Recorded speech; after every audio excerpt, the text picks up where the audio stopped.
Hi there, my name is Dan, and welcome back to All One, the United Anatomy of Being.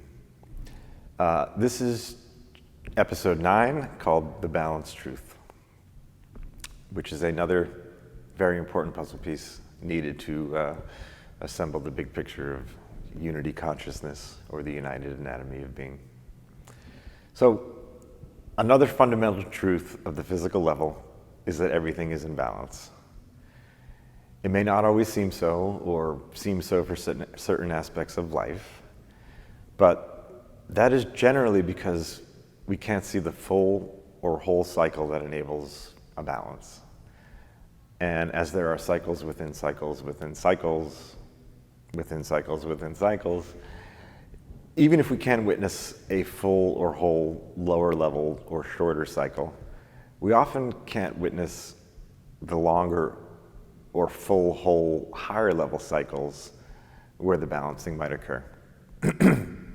Maybe said better, very little on the physical level seems in balance at any given moment. However, everything is in balance through the passage of time, be it seconds, years, millenniums, or even billions of years. And like the very top of a mobile, everything is always in balance at the highest or most singular level of existence. A classic example of balance, and one that is often referenced in spiritual teachings, is our breath. Observe your breath, rather the movement of your breath. Our breath comes into our bodies and lungs until that incoming breath slacks for the briefest moment and then turns into an outgoing breath as it exits our lungs and body, until it slacks for the briefest moment and then does it again over and over and over. This happens for our entire life. On average, if you live to be 100 years old, with breath cycling 12 times per minute, your breath will have cycled in complete balance 634 million times.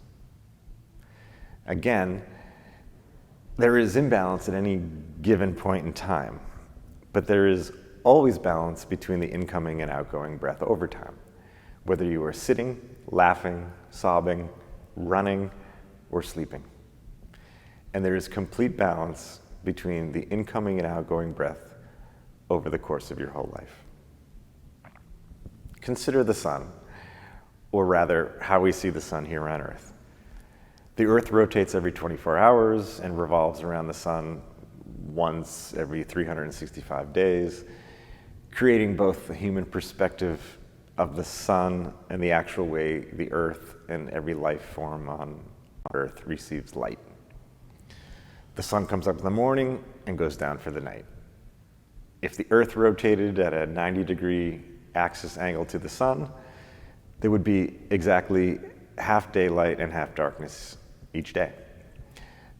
Noting that just like our breath, there is a waning of the light as it becomes dark, and there is a waning of the darkness before it becomes light again.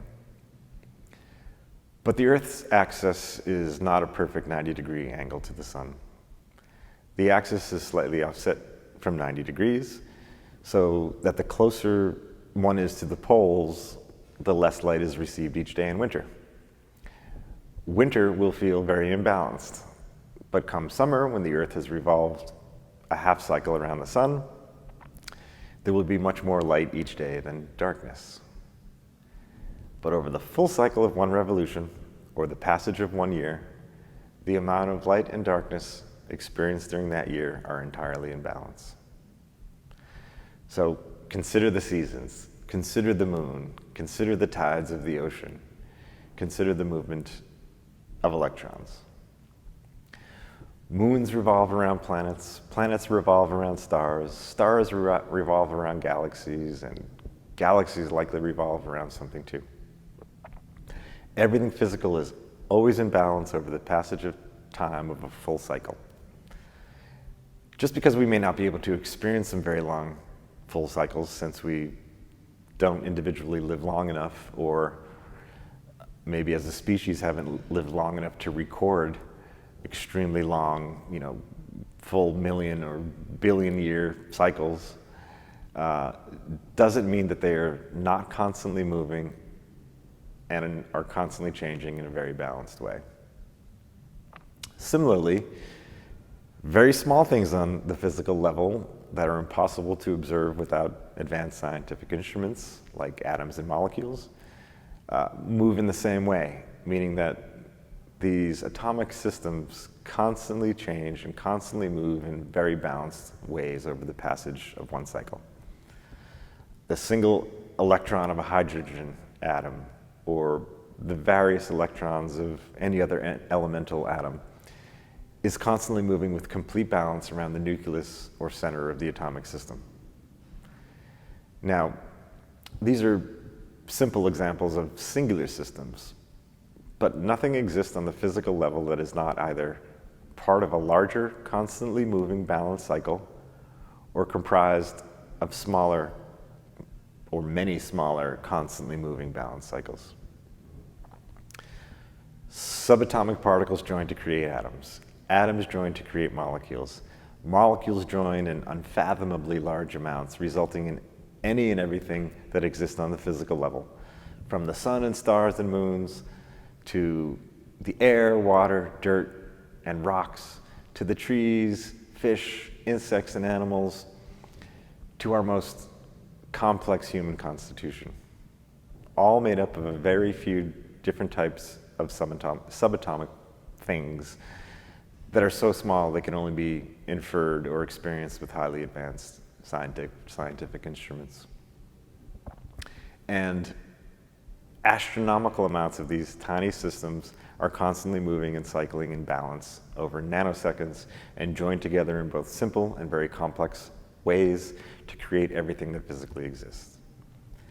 And everything in physical existence is constantly moving and constantly changing in very balanced ways, be it over 24 hours, which is one rotation of the Earth, a month, which is one revolution of the moon around the Earth, a year, which of course is one revolution of the Earth around the sun, 248 years, which is one revolution of Pluto around our sun, 230 million years, which is the estimate for the sun to revolve once around the Milky Way, 306.7 million years, which is an ancient Hindu Vedic cycle, 46 billion years, which is an ancient Rishi estimate of one full cycle of the physical universe's entire existence, or the 15 seconds of a deep, relaxed human breath.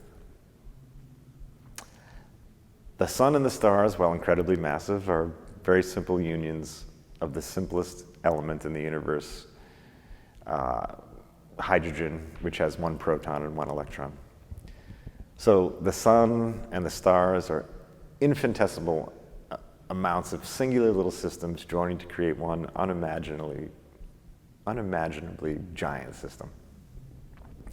Yet still, this collection of hydrogen systems which create the sun are part of a bigger solar system, which is part of a bigger galactical system, which is part of a bigger universal system.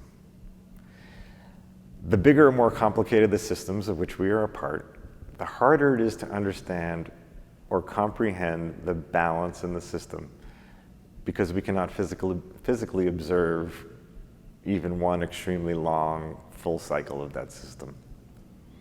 So, for example, it might be quite easy to contemplate one hydrogen atom with one electron constantly moving in a balanced cycle around its nucleus. It's quite easy to understand the constantly moving and balanced cycle with all its resulting effects of the Earth revolving around the sun in 1 year, because we can easily observe and experience 1 year on Earth.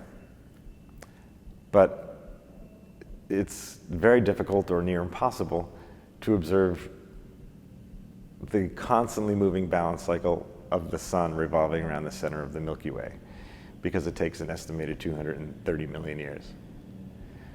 But not being able to observe it or directly experience it does not change the truth that it is happening.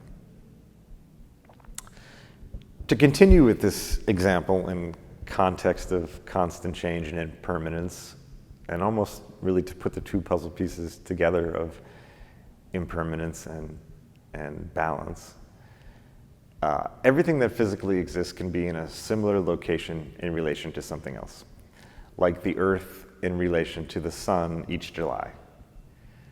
But nothing is ever in the same place twice. Each July, the Earth really is in the same location in relation to the sun, but the Earth is not in the same location each July because the sun has moved through space in relation to the Milky Way. So in reality, the Earth is, again, never in the same place each July.